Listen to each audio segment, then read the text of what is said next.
estão aqui presentes e aos que estão nos acompanhando online, né?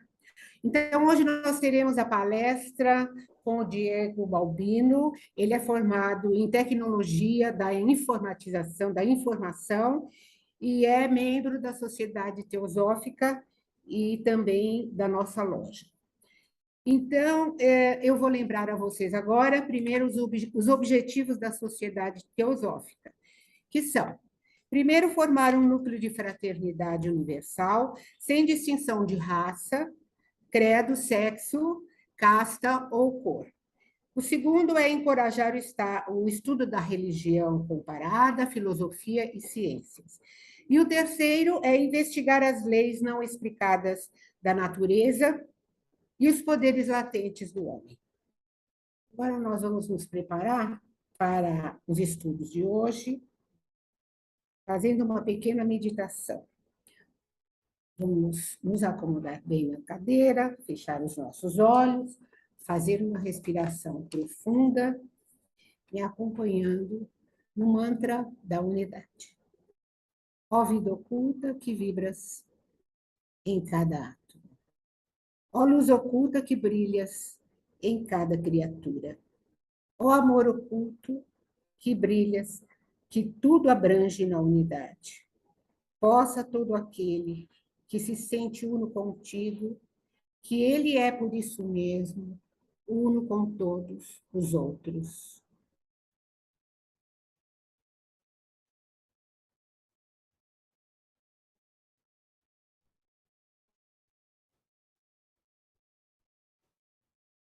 Namastê.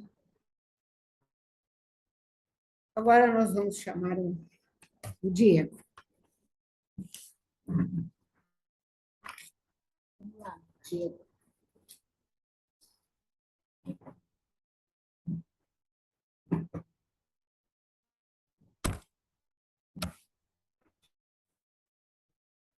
Boa tarde, pessoal.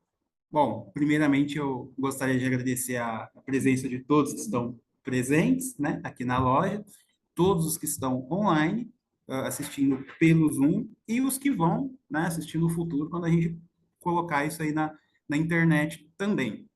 Gostaria até antes de começar a palestra de pedir desculpas aí, que a gente teve um pequeno atraso, né, por problemas técnicos aqui do palestrante, tá? Espero que vocês gostem do tema. É um tema bem vasto, bem amplo, né? E tem tudo a ver com a teosofia, né? Na questão filosófica, na questão mística, né? Então, a gente vai falar um pouquinho sobre as 7 artes liberais. Só para contextualizar, né? O que são essas 7 artes liberais, né? Algumas pessoas me perguntaram, o que é isso, né? As 7 artes liberais, ela já foi conhecida também como as 7 artes clássicas, tá? Ela tem, assim, uma origem até medieval, mas até antes do medievo, que foi quando organizaram essas tais artes, né? Ela já existia até num contexto mais egípcio, mais antigo, há quem diga também, né, no contexto mais atlante, tá?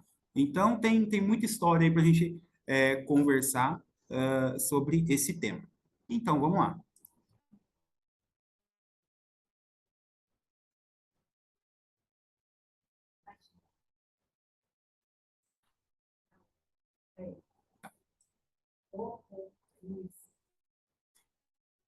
Bom, em relação à bibliografia, eu vou contar aqui um pouquinho o que eu utilizei, tá? Para embasar esse tema. Utilizei o livro O Trivium, tá? Da irmã Miriam Joseph, o Quadrivium, do John Martineau, Sociedade Sem Escolas, do padre Ivan Illich, e alguns artigos, né? Alguns da Escola de Artes Liberais e outros do Instituto Hugo de São Vítor, tá? Bom, vou deixar aqui, né, para contextualizar o nosso trabalho, uma frase aqui do Leadbeater, né, do livro dele, We Think, né, que é Nós Pensamos. A frase diz assim, né, no passado, você era o que você possuía. Agora, você é o que você compartilha. Leadbeater está falando aqui, né, do conhecimento, de tudo aquilo que você tem, né, que antigamente, quanto mais conhecimento você tinha, né, você guardava aquilo, né, e você era o bonzão, né, da sua área, né. Hoje não, hoje quanto mais você compartilha, mais autoridade você tem, né, porque as pessoas te veem como conhecedor daquele assunto.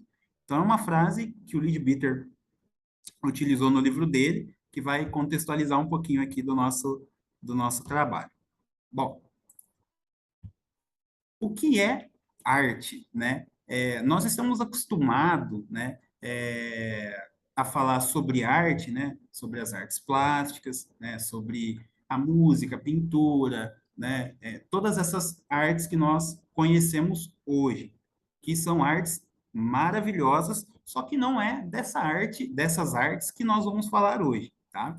Então, ó, o significado de arte não é simples de ser respondido, tá? Afinal, seu significado sofreu algumas transformações durante o século. No ramo da filosofia, esse tema vem sendo debatido, né, há séculos pelos filósofos, né, e a gente vai entender um pouquinho isso também mais para frente. E de maneira geral, né, o que é arte no nosso contexto, né?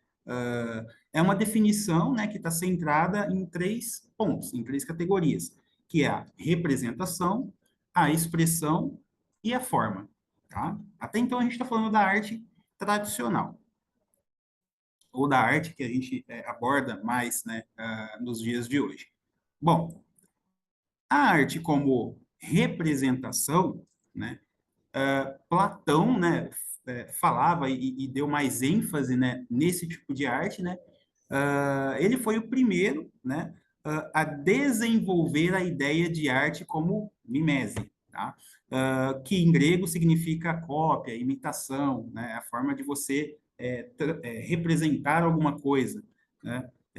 É a partir do Platão, né, que durante séculos nós tivemos a definição do conceito artístico como a representação de algo, né, que é mostrado, enfim, pela natureza. Então, por exemplo, eu vejo uma árvore, eu vou representar a árvore através de uma pintura, né? Esse é o conceito de Platão, né, da arte pela representação. Temos a arte como expressão, né? Que Colin Wood, né? Que mais abordou sobre esse tema, dentre outros, tá? Estou colocando aqui os principais de cada categoria. Então, o centro, né, dessa teoria, né, está no Colin Wood, né, e com o surgimento do romantismo, né, no século 18 e 19, a arte se voltou cada vez mais para as esferas da emoção, do sentimento, da subjetividade, né, aquela coisa da arte abstrata, né. Então, Colin Wood focava muito, né, nessa expressão, o que aquele desenho, né, expressava, o que a pessoa sentia quando ela via aquele desenho, ou aquela escultura, enfim, né? E existe a arte como forma, né? Na arte como forma, né, nós temos como principal expoente, né, o Clive Bell, né? Ele acreditava que a arte deveria ser julgada apenas por suas qualidades formais, né? Equilíbrio, ritmo, harmonia, unidade, formais no sentido de forma, né? Como ela se interligava, o contexto da arte em si, né? Da obra em si, né? Então, assim, hoje, né, a gente tem uma visão, né, categorizada, basicamente, existem outros contextos de arte, mas, assim, hoje a gente entende muito arte como essas três principais representações, tá? Pilares, perdão. Nosso trabalho de hoje, né, nós vamos utilizar um pouquinho da etimologia do que é arte, tá?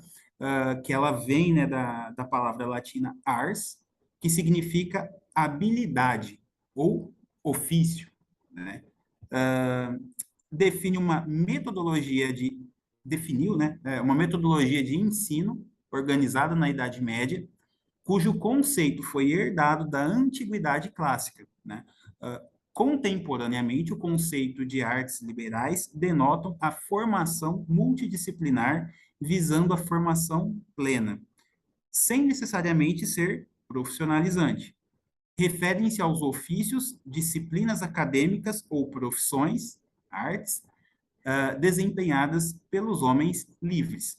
Então, assim, o contexto de arte que a gente vai trabalhar aqui, né, ela não necessariamente é a arte plástica que a gente está acostumado a conviver. É um tipo de arte, né, que na verdade é uma habilidade, né, era um ofício, né, ofícios, né, organizados pelos, executados pelos homens livres, né,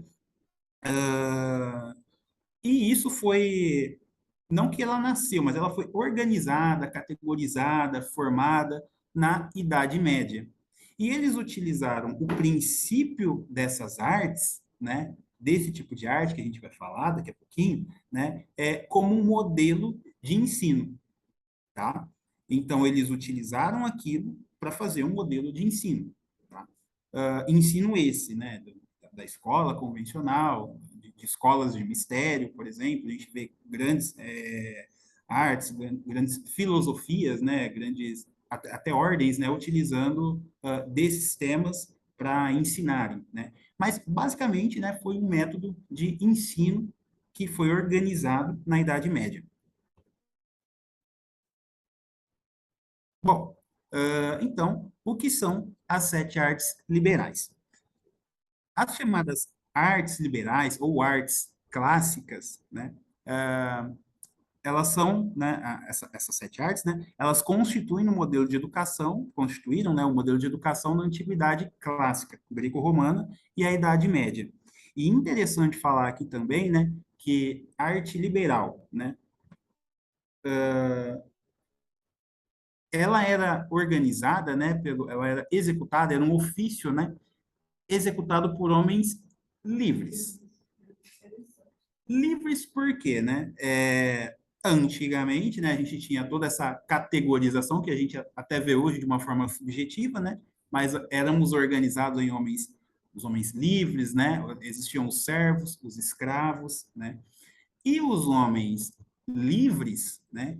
Eles tinham um acesso ao conhecimento mais culto, tá? Mais ligado à mente, tá? Em contrapartida com a arte liberal, para contextualizar, existiam as artes mecânicas, tá? As artes mecânicas eram direcionadas para os servos, os escravos. E aí eu coloco um parênteses, os escravizados, né? E a gente vai entender essa diferença. Vou falar um pouquinho da diferença da arte mecânica com a arte livre, né? Depois que eu explicar um pouquinho mais do que a arte liberal. Liberal de liberdade. Então, ó, o termo liberal, ele implica no título que se dá tais artes. Vem da palavra do latim liber, né? Que significa livre. No sentido de ter liberdade para escolher a instrução, para procurar a educação sob a orientação de um mestre. Bom, então, se nós, se essas artes liberais eram praticadas, eram habilidades que eram mais intelectuais, que eram praticadas por homens, por pessoas, enfim, que tinham essa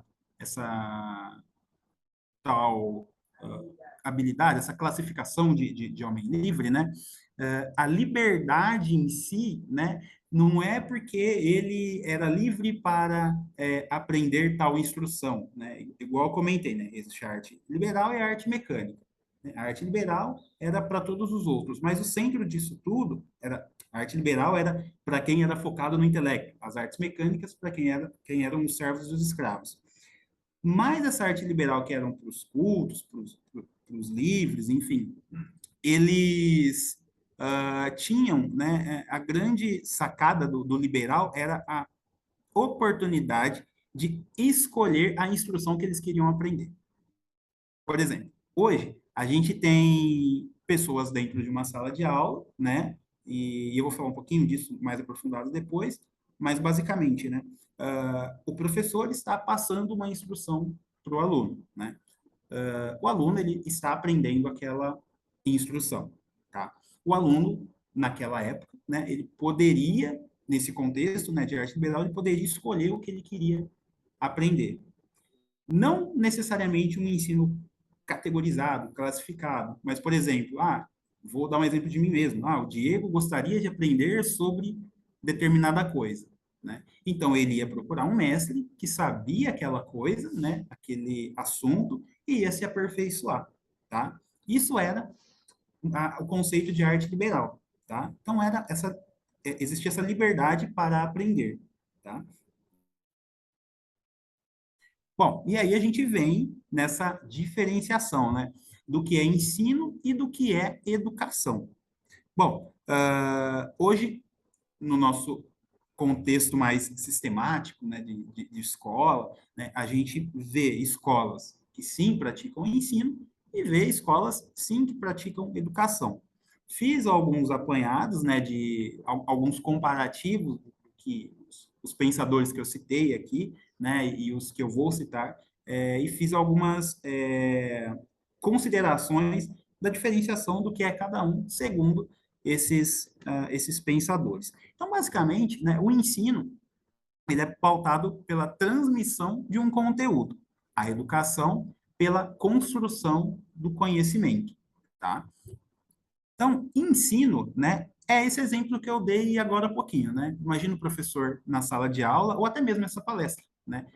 Nessa palestra, eu estou falando alguma coisa, né? Eu estou transmitindo uma informação, tá?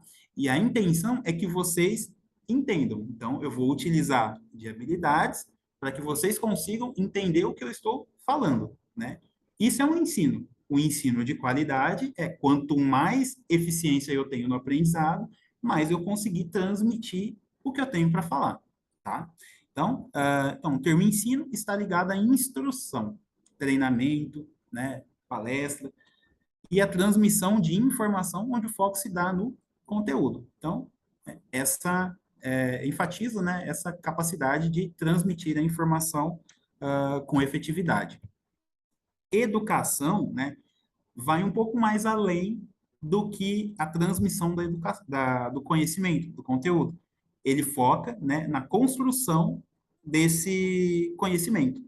Então, por exemplo, ao final dessa palestra, né, a gente sempre faz um bate-papo, onde todo mundo conversa, tipo, não só o palestrante fala, mas quem está ouvindo a palestra também dá suas opiniões, né, e enriquece, e aí o palestrante aprende, né, os que estão ouvindo a palestra também aprendem mais ainda.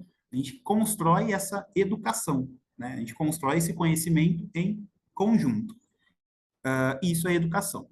Então, a educação é um termo que se refere ao aperfeiçoamento, né, ao conhecimento e à prática, cuja principal diferença do ensino tradicional, né, está diretamente ligada à interação entre os pares e à construção do conhecimento em conjunto. Então, a gente entendeu que a arte liberal, né, é uma habilidade, né, eram alguns conhecimentos organizados na Idade Média, né, que tinham um foco mais para a área da educação, né, que era a troca de experiência, tá? Onde o aluno ele buscava um conhecimento, né, através de um mestre, tá? Um mestre naquela, ou com habilidade naquele assunto, tá? E aprendia. Ok.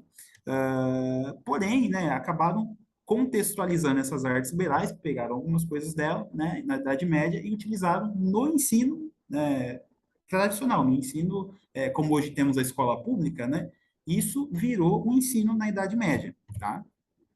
Então, esse ensino, né, organizado na Idade Média, ele foi dividido em dois grandes grupos, tá?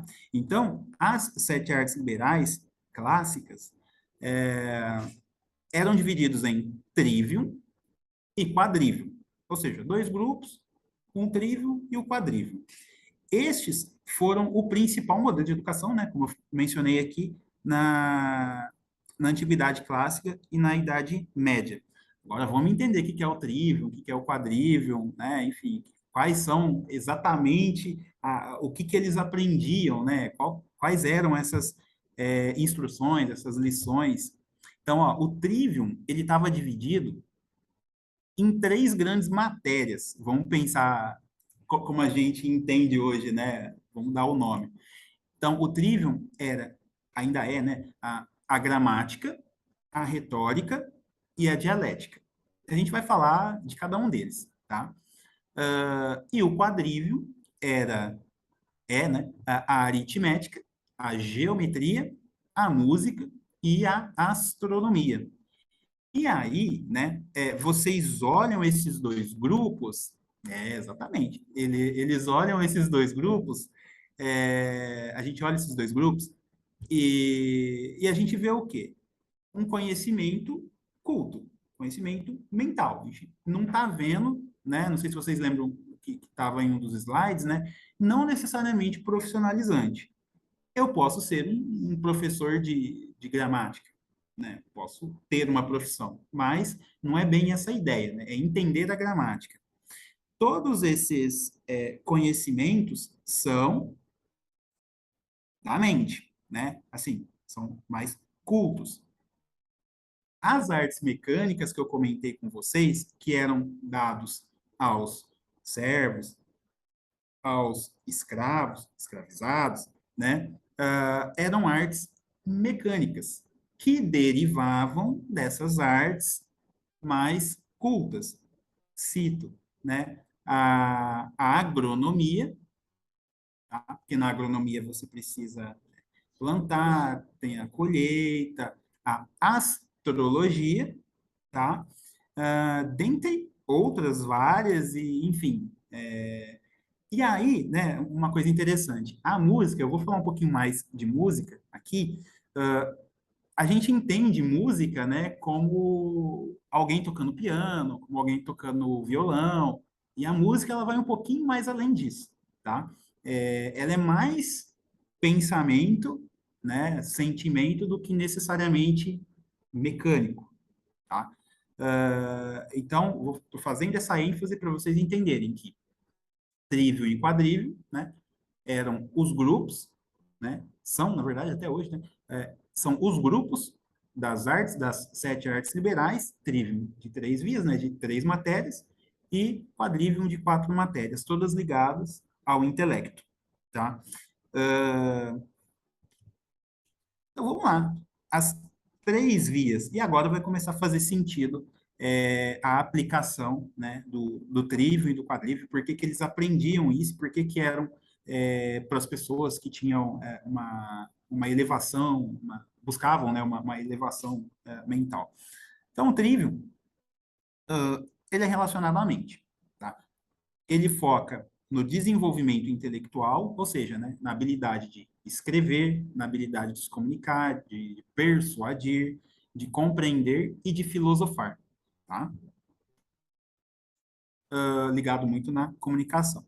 Então, as subdivisões são a lógica, né, ou dialética, né, a mesma coisa, né, a nomenclatura diferente, a retórica e a gramática. Bom, vamos falar um pouquinho de cada um.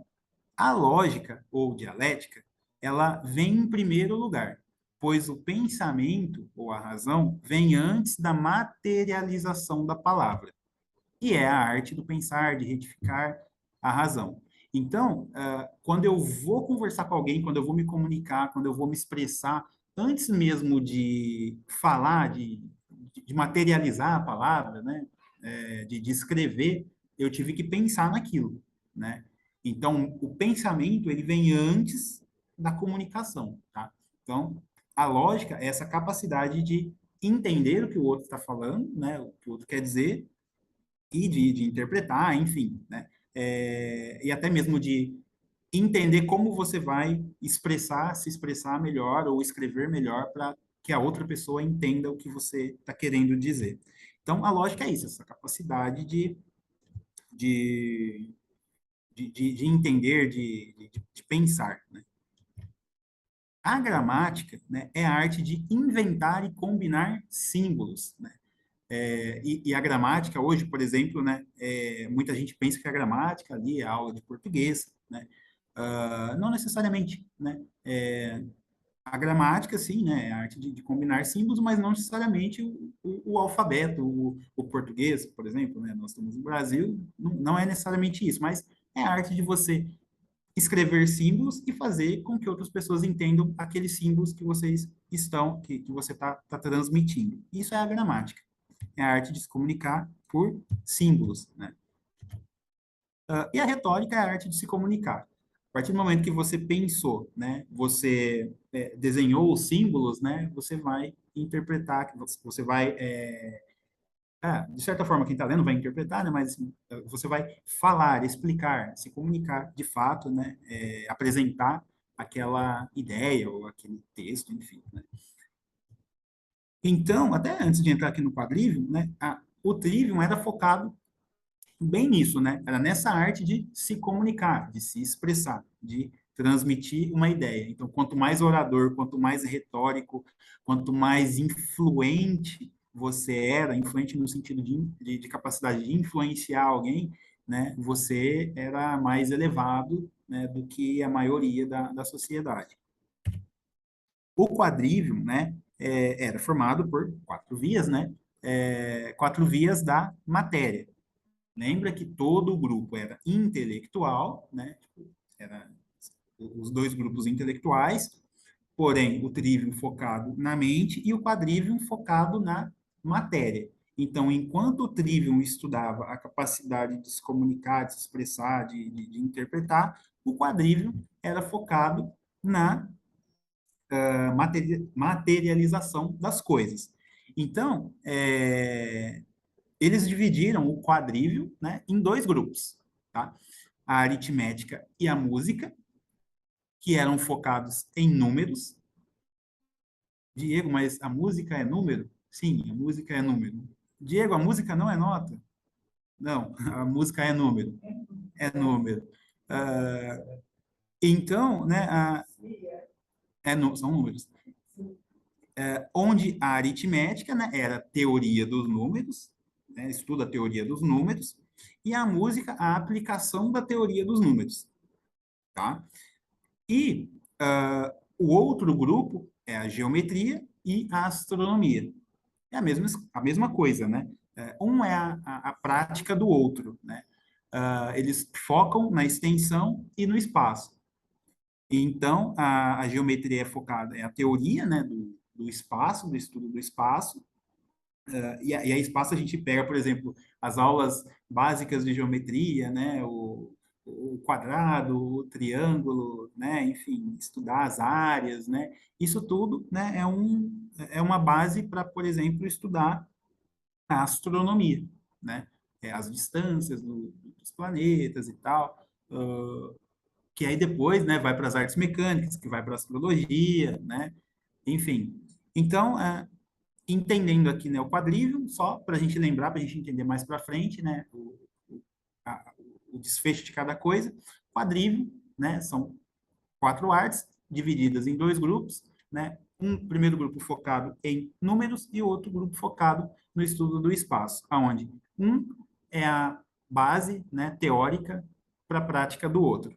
Então, só reforçando, número, aritmética com aplicação na música e geometria com aplicação na astronomia. Então, aqui, né, é bem legal essa imagem aqui, falando do quadrivium, né, ainda.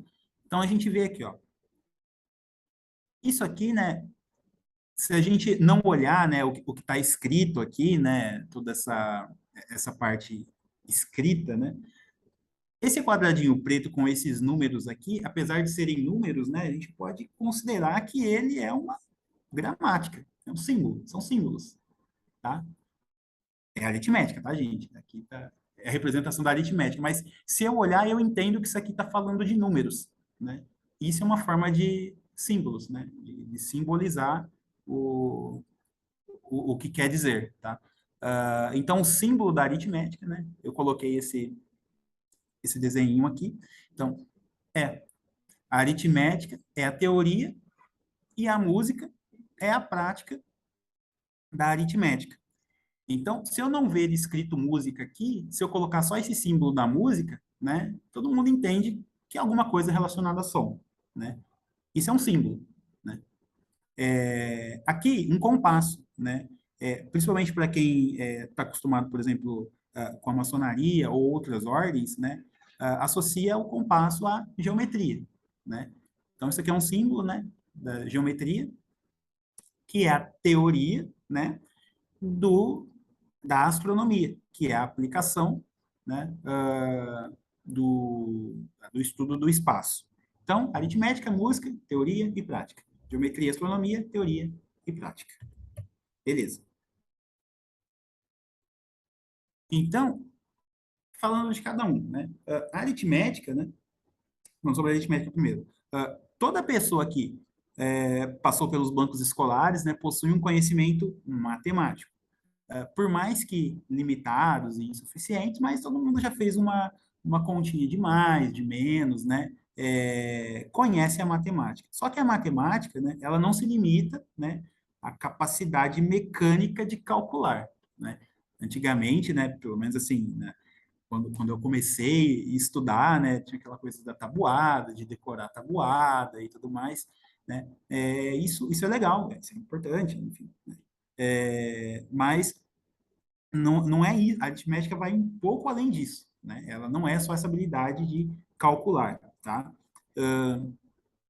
Então, assim, ó, vou ler aqui, ó. O entendimento da teoria dos números, que é a ideia da aritmética, né, e quantidades, para desenvolver são importantes para desenvolver a capacidade científica nos demais ramos da matemática. Então, assim, ela é focada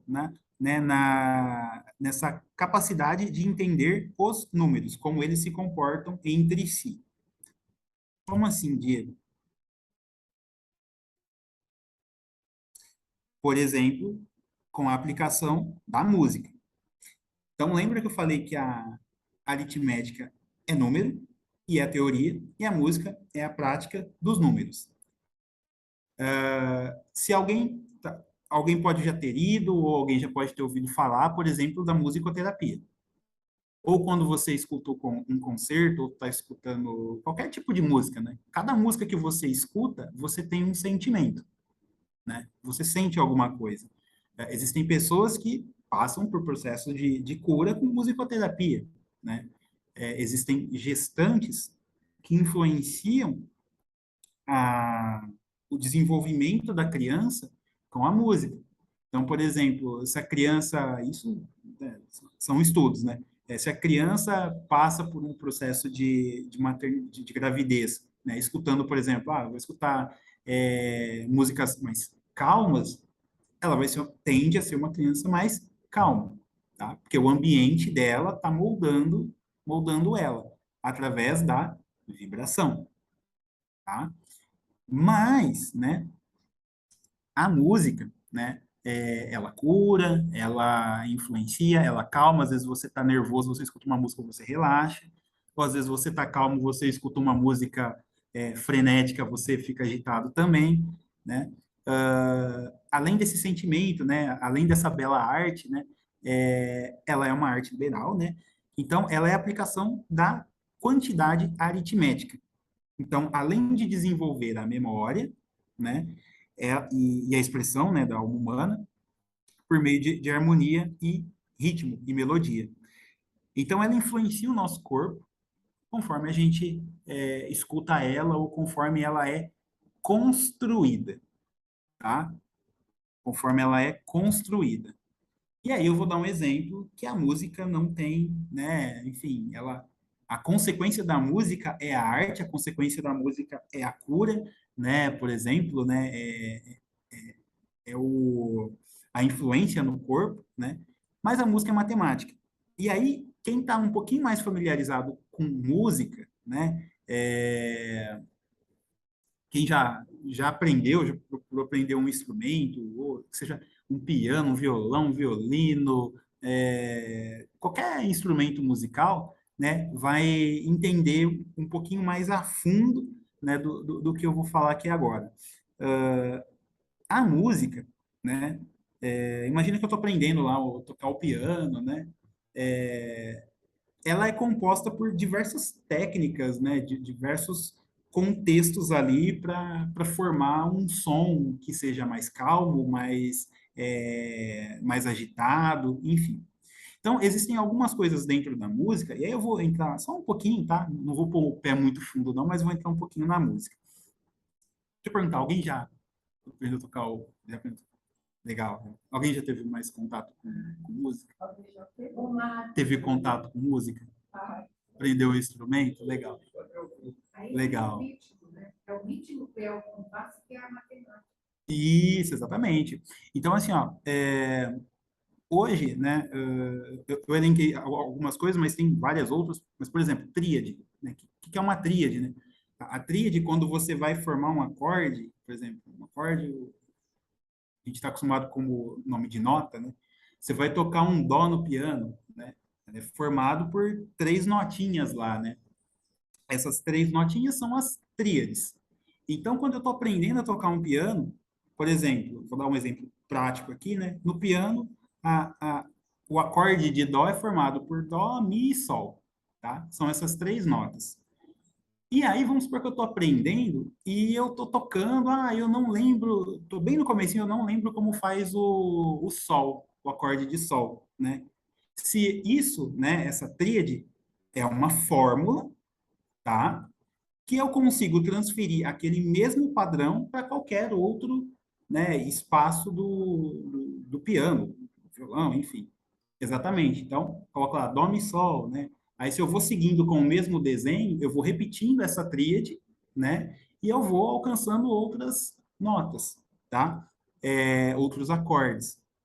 Então, assim, eu posso nunca ter entendido da música em si, mas se eu souber a fórmula matemática da tríade, eu consigo montar, não estou dizendo que você vai ser um músico, mas que eu consigo montar o acorde, né, em qualquer lugar do piano, tá? Ou de qualquer outro instrumento. A tétrade é a mesma coisa, né? A diferença é que é o acorde mais a sétima, né? Que o pessoal da música fala acorde com sétima, tá? Que é uma expressão mais tensa. Então, é uma fórmula que eu consigo repetir isso, né? Matematicamente, eu consigo tocar, enfim, sem necessariamente entender o que eu estou fazendo. Só com o sentimento, né? E a fórmula eu consigo utilizar e formar os acordes. Existem os modos gregos, né?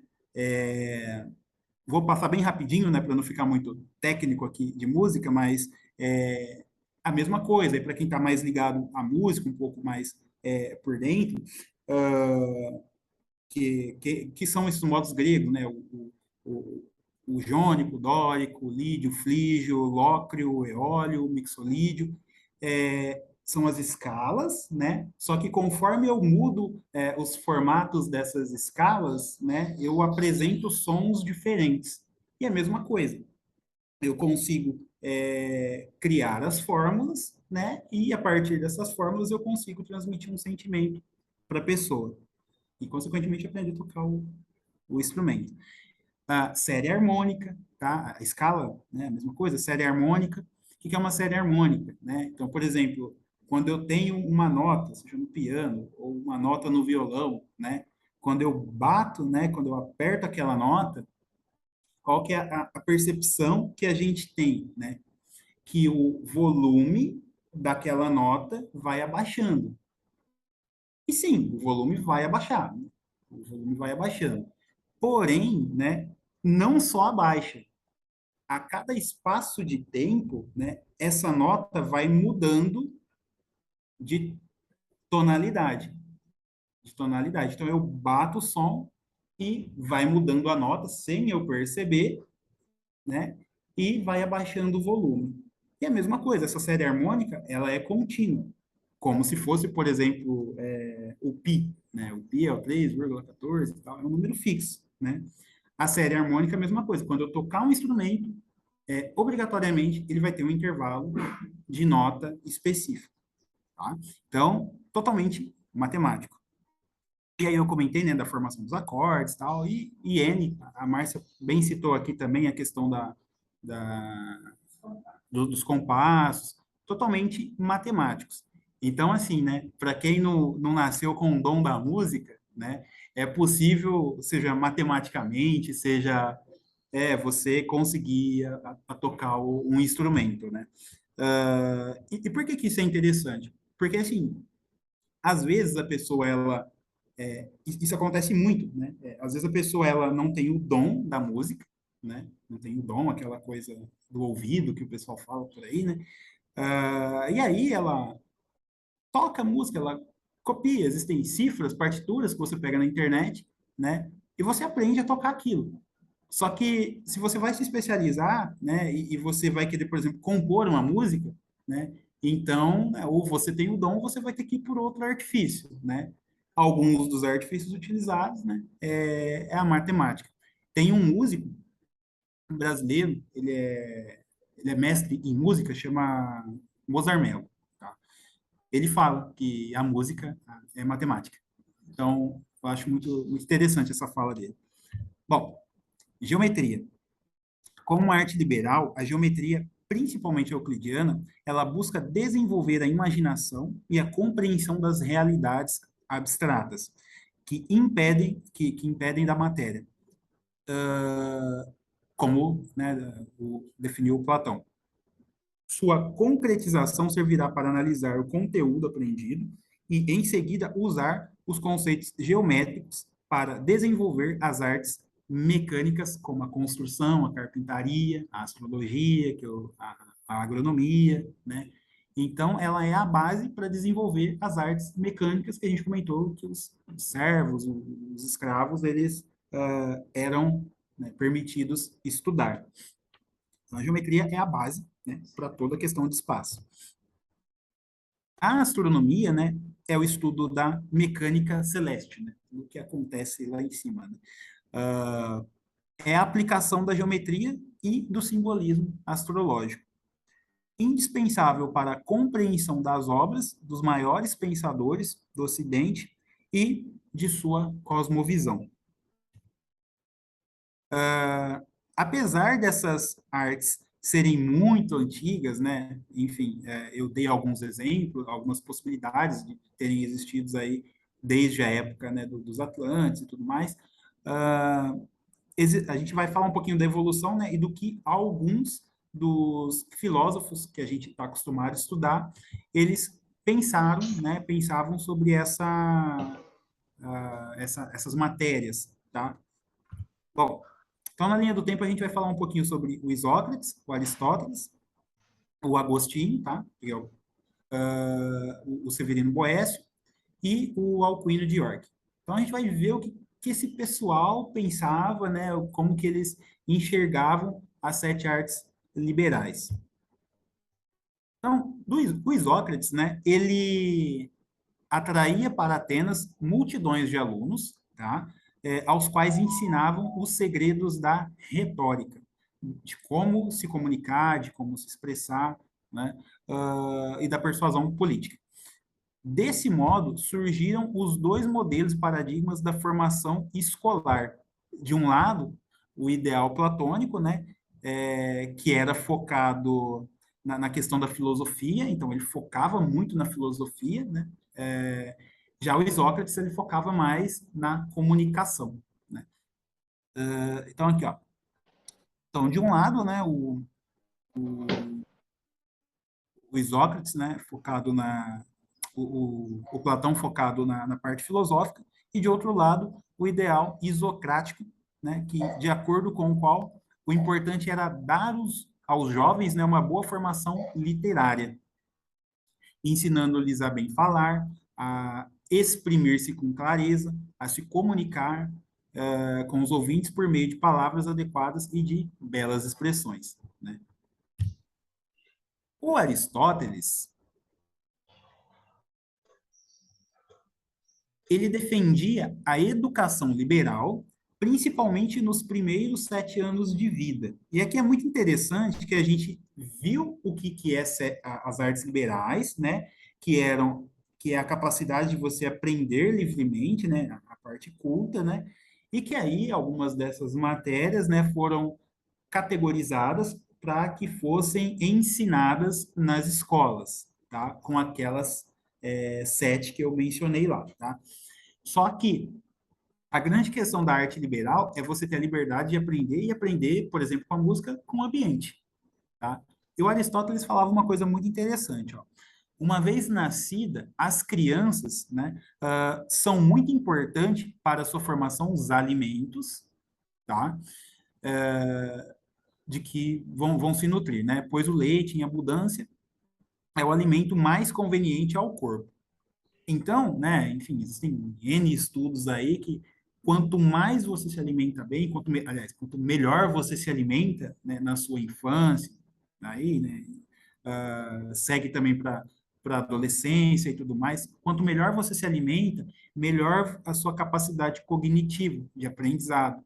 Então, uma pessoa que se alimenta mal, né, infelizmente, ela, não que isso seja uma regra, mas na grande maioria das vezes, quanto menos ela se alimenta, ou menor qualidade ela se alimenta, né, menos capacidade cognitiva ela tem, né? Ela aprende menos. Então, o Aristóteles falava que é importante a alimentação nesses primeiros, principalmente nos primeiros 7 anos de vida, para que ela tenha um desenvolvimento cognitivo, consiga pensar e tudo mais, né? Então, dar aos bebês todos os movimentos possíveis ao corpo. Aqui ele está falando de estímulo, né? E aí eu vou fazer um adendo, minha esposa ela é fisioterapeuta, né? Então ela tem muito contato, assim, com o paciente, né? Com as pessoas, né? Então, por exemplo, a criancinha, né? Ela tem, por exemplo, vê uma criancinha mais já formada, às vezes tem a dificuldade de fechar, de abrir a mão, né? Então, existem estímulos, por exemplo, de fisioterapia, que a pessoa vai lá, né? O fisioterapeuta vai lá, rela na palma da mão dela, automaticamente, né, é uma reação, é inconsciente, é involuntário, ela vai fechar a mão. Então, existem estímulos, né? Não só esses, mas vários, né? Que a gente tem que estimular, lógico, de acordo com a aptidão, né? Do bebê, da idade da criança, mas que você tem que ir estimulando para que ela tenha essa capacidade de se movimentar, de se articular, enfim, de se locomover. É bom acostumar as crianças ao frio, né? Então, aí já está falando do sistema imunológico dela, né? Que às vezes você vê a criança que nunca teve contato assim, com frio mais extremo, você coloca ela no primeiro contato, seja até maiorzinha, ela já vai sentir aquilo, o organismo dela vai ficar mais fragilizado, né? Então, Aristóteles falava, né? Isso faz um bem infinito à saúde e dispõe as funções militares. Esse é o princípio da educação. O princípio da educação, o Aristóteles falava. E interessante aqui que ele colocou, né, funções militares. Por quê, né? Hoje também, né, mas principalmente antes, né, na Idade Média, enfim, outros tempos, né, a qualidade, principalmente do homem, era servir, enfim, ir para a guerra, né, e lutar, né?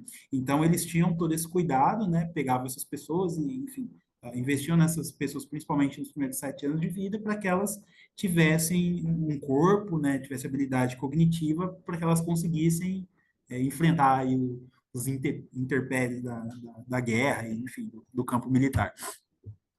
Agostinho, né, ele traça o programa de estudos para o jovem estudioso cristão, tá? Então, o santo doutor, né, como era conhecido, ele insiste na ideia de que o estudo proveitoso da Sagrada Escritura requer o conhecimento das artes liberais. Então, às vezes a gente leu coisas assim, né, e a gente vê, a gente nunca parou para pensar, para ligar essas coisas, né? Então, o próprio Agostinho, né, enfim, falava das artes liberais, de línguas estrangeiras, né, como grego, hebraico, da história e até mesmo das artes mecânicas, tá? O Boécio, né, um dos fundadores da escolástica, forte influenciador da filosofia cristã, né, no medievo, utilizava os conceitos das artes liberais. Também escrevia sobre as artes liberais, o qual teve muitos de seus escritos perdidos. Então, ele era um conteudista, né, como a gente conhece hoje. Então, ele criava muitos conteúdos sobre as artes liberais, né, alguns deles são encontrados ainda, outros, né, dizem que foram perdidos ou, enfim, desviados por aí. Alcuino de York, né? Para Alcuino, o objetivo maior da educação era o conhecimento e a sabedoria, em que o estudante devia ser conduzido por degraus de ensinamentos, né?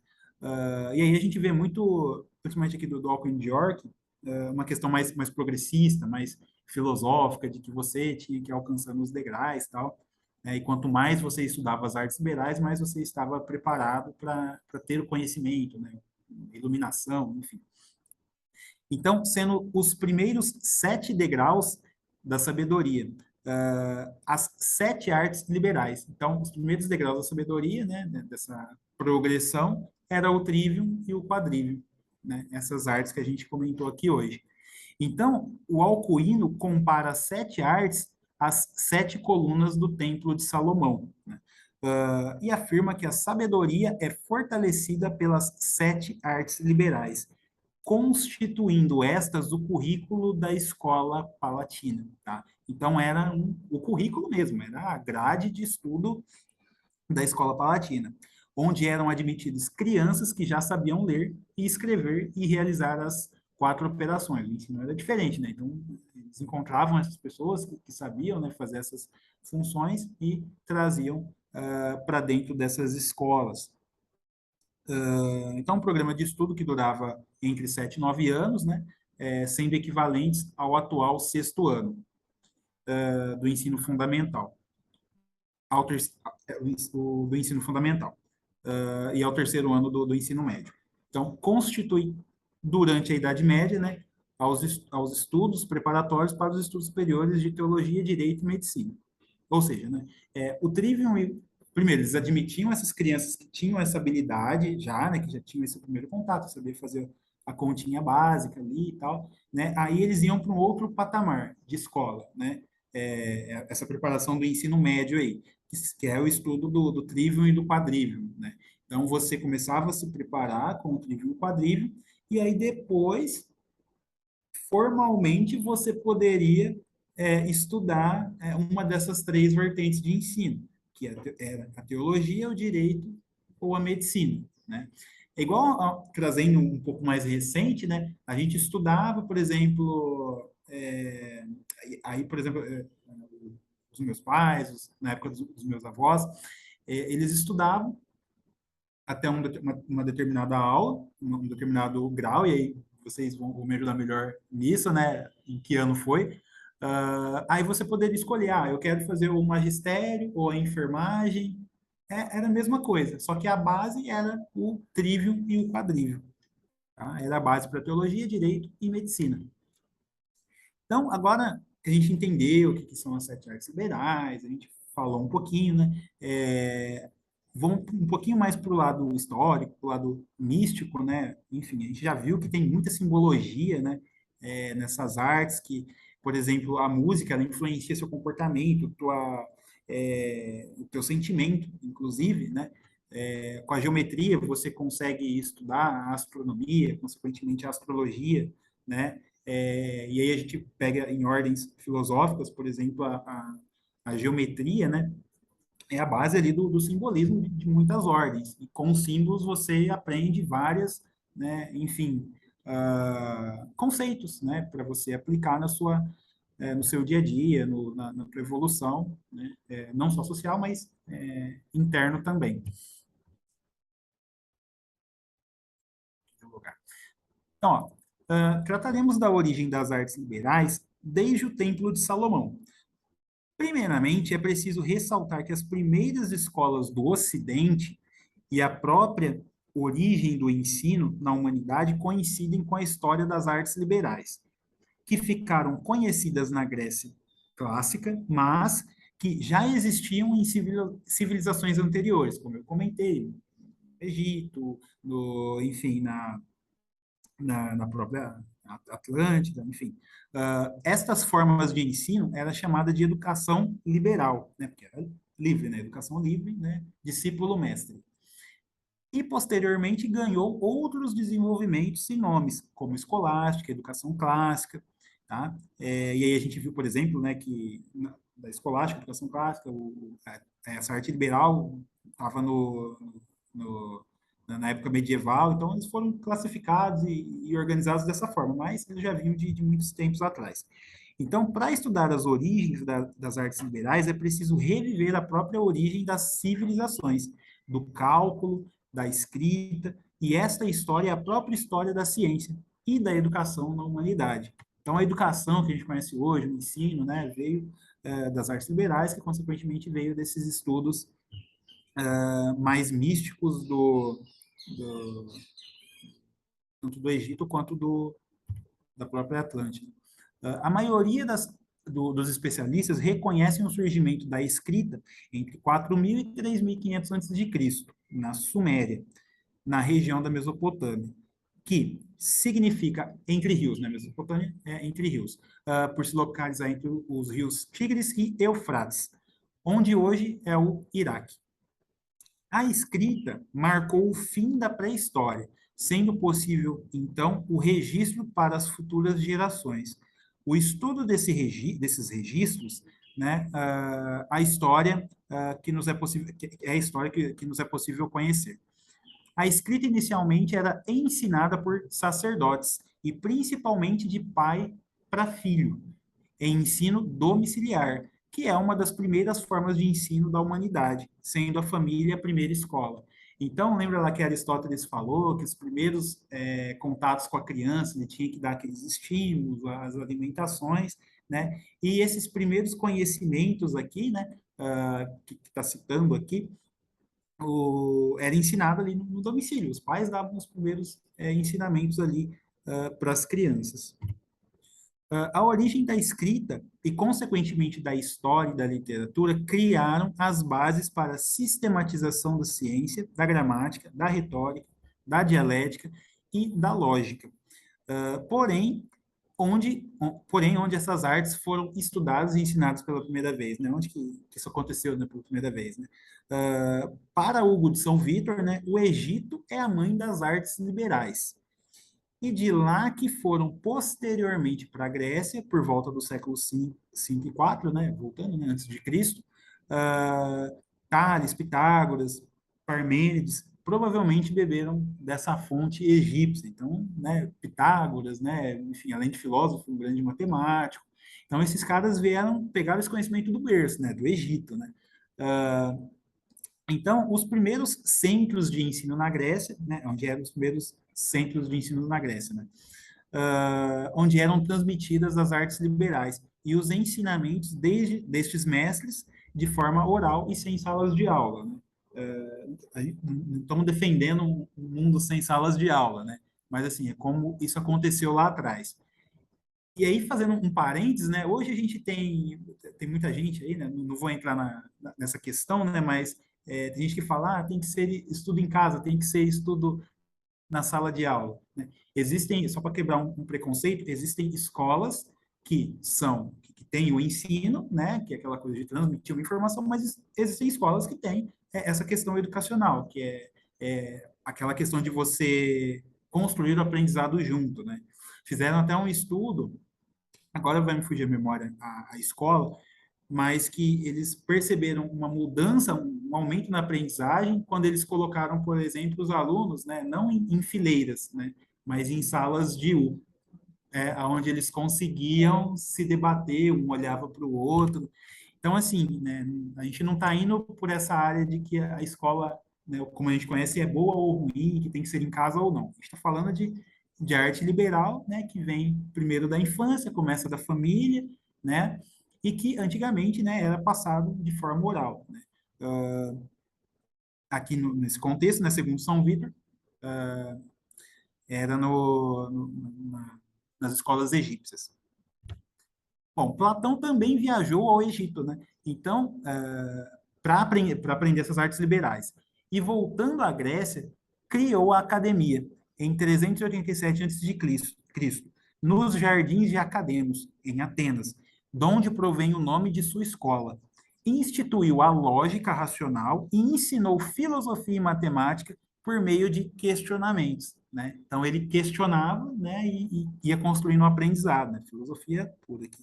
Seu principal discípulo, Aristóteles, criou sua própria organização, o Liceu, ampliou a lógica de seu mestre e sistematizou o estudo da retórica, né? Organizou a retórica, que já era ensinada por sofistas como Gorgias, mas foi o Aristóteles que elevou, né, o elemento-chave da filosofia, junto com a dialética e a lógica.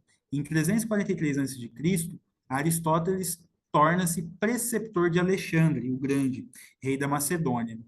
A partir de então, para as famílias mais abastadas, tornou-se comum contratar um mestre para instruir e guiar as crianças nos estudos, a exemplo de Aristóteles, né, e Alexandre.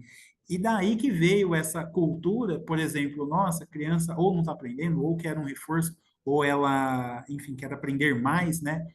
Contratar o professor, né, o mestre, para vir dar aulas em casa. Tá? Então, vem um pouquinho dessa linha aqui de raciocínio do Aristóteles. Bom, a origem do cálculo é bem remota. Sabe-se que existia desde os babilônios, egípcios e chineses, muito antes do século IV, antes de Cristo. Mas foi a partir de Pitágoras, né, Pitágoras de Samos, que a matemática foi organizada como ciência, como a gente conhece hoje. Ele escreveu o Matem Tetrade, que era o livro da doutrina, do que depois foi chamado de quadrívio, aritmética, geometria, música e astronomia. Então, antes de se chamar quadrívio, esse livro se chamava Matem Tetrade. Bom, de acordo com Hugo de São Vítor, em seu livro Didascalicon, a astronomia era atribuída a Cã, filho de Noé, sendo os primeiros a ensinar astrologia aos caldeus. Joséfo esculpiu Abraão como fundador da astrologia no Egito. Os antigos egípcios atribuíam a origem desta ciência ao Tof, conhecido também como Hermes, na tradição grega, e Mercúrio, na romana. Alguns gregos atribuíam a origem da astrologia a Zoroastro, ou Zaratustra, né? Que viveu na Síria. Foi o fundador da origem dos magos, a mesma, né, ordem que pertencia aos três reis magos, enfim. E de onde se originou uma das mais antigas religiões, o zoroatrismo. Então a gente às vezes vê, né, algumas histórias, algumas questões separadas, né? Então, por exemplo, quando a gente vê assim, até de uma forma catequizada, assim, né? Ah, os três reis magos, né? Tipo, um formato que a Igreja Católica ensina, mas tem muito misticismo, muita coisa por trás disso, muito legal. Então, de acordo com as pesquisas Litsi Canella, em seu livro,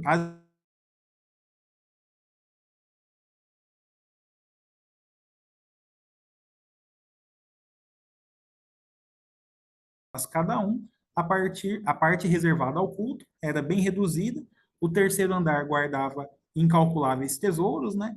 E os dois primeiros pavimentos, essa é uma mensagem que saiu. E o primeiro pavimento, né? Os dois primeiros pavimentos eram como salas de aula, né, de uma espécie de universidade, onde se ensinavam as 7 artes, né? Aí já tem um pouquinho de cara de escola, né? Mas eles ensinavam as artes liberais. Então, a gramática, a retórica, a lógica, a aritmética, a geometria, a música e a astronomia, que a gente falou, né? Além da filosofia, da botânica e da zoologia. Esta universidade, existente no Templo de Salomão, deu origem às escolas de mistério, às guildas, né, dos pedreiros, né, e religiões fundadas na transmissão oral destes conhecimentos, né, com o objetivo de libertar o homem do irracionalismo, do fanatismo religioso e das condições que levavam tantas vezes à guerra. Então, a grande intenção ali era dar o conhecimento, dar essa iluminação, né, para que as pessoas evoluíssem. Né? Estamos tentando até hoje, né? Mas, enfim. Tendo como fundamento essas escolas que funcionavam no templo, pode-se entender por que um aprendiz dos ensinos do rei Salomão, deve falar pouco e bem, né? Que é a gramática e a retórica, exprimindo a verdade, né? A lógica. Deve saber contar e medir seu pensamento, seus projetos e ações, aritmética e geometria, vivendo em harmonia com seus semelhantes, a música, mantendo-se humilde diante do grande arquiteto universal, mirando-se no exemplo de atração e harmonia existente entre os astros, astronomia. Se considerarmos a afirmativa acima, né, esse contexto como verdadeiro, temos então o ensino das 7 artes liberais no Templo de Salomão. E aí, só enfatizando um pouquinho, né, essa questão desse contexto, né, tá falando, vou citar um exemplo aqui, ó, vivendo em harmonia com seus semelhantes, música. Ele não está aprendendo a tocar música, né, mas está usando a música como ferramenta para explicar a harmonia, né.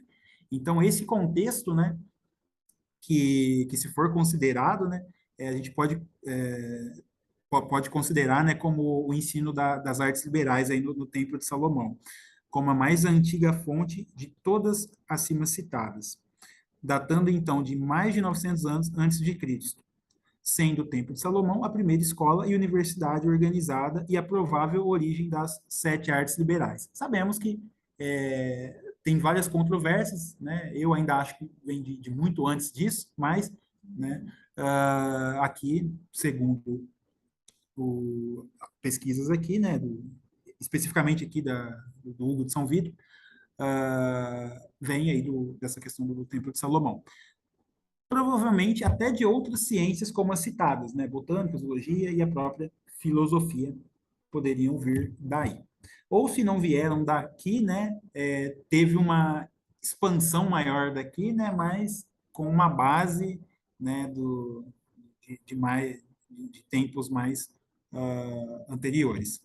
Bom, então, falando teosoficamente, né, um dos objetivos, né, da sociedade teosófica, né, como objetivo da sociedade teosófica, né, então, aqui, ó, encorajando o estudo da filosofia, né, e da ciência como parte do que a teosofia propõe, né, é bem salutar, né, a gente abranger esse tipo de conteúdo, né, que é especificamente, né, o estudo da ciência das artes, né, a gente está falando da ciência das artes, né, não necessariamente só da arte, né, ou a arte, né, é rica, mas a gente não está falando, né, somente da riqueza da arte, mas da ciência que tem por trás, consequentemente do misticismo que tem por trás, né, e da filosofia educacional, né. E educação não só no sentido de ensinar na escola, mas de transmitir um conhecimento, um pensamento, né, discipular pessoas. Então, como a gente viu, né, a origem de cada uma dessas artes liberais é cercada de mistérios ainda a serem desvendados. Das artes liberais se originaram as primeiras escolas, os primeiros currículos, as didáticas, os primeiros mestres, né, principalmente os mestres das ordens, enfim, todos os mestres, os discípulos, os professores, os alunos, enfim, foi uma cama, uma base para o que a gente conhece hoje. E aí eu vou deixar uma frase da Blavatsky que eu achei muito pertinente para principalmente para fechar esse assunto. Então, ó, ela diz: a palavra articulada, oratória, retórica, né, tem um poder que os sábios modernos não só desconhecem, mas nem sequer suspeitam. Então, eu achei assim maravilhosa a frase da Blavatsky. Por quê? Porque ela está falando de oratória, né? Então, assim, quanto mais você tem esse poder, né, do trivium, né, que é a arte da comunicação, quanto mais você se expressa, mais você conversa, bem, né, você sabe se articular, aquilo, né, por mais que você esteja diante de um sábio ou de alguém com uma patente maior, se você for tão bom naquilo, né, naquela arte, eles nem vão perceber que você está tentando persuadir, né? Eles nem vão suspeitar. Então, assim, vale repetir, né? A palavra articulada tem um poder que os sábios modernos, né, não só desconhecem, mas nem sequer suspeitam. Bom, pessoal, é isso, tá? Que eu tinha para falar. Queria agradecer mais uma vez, né, a oportunidade de estar aqui falando. E pedir desculpa mais uma vez, que a gente começou um pouquinho atrasado, tá? Então, namastê.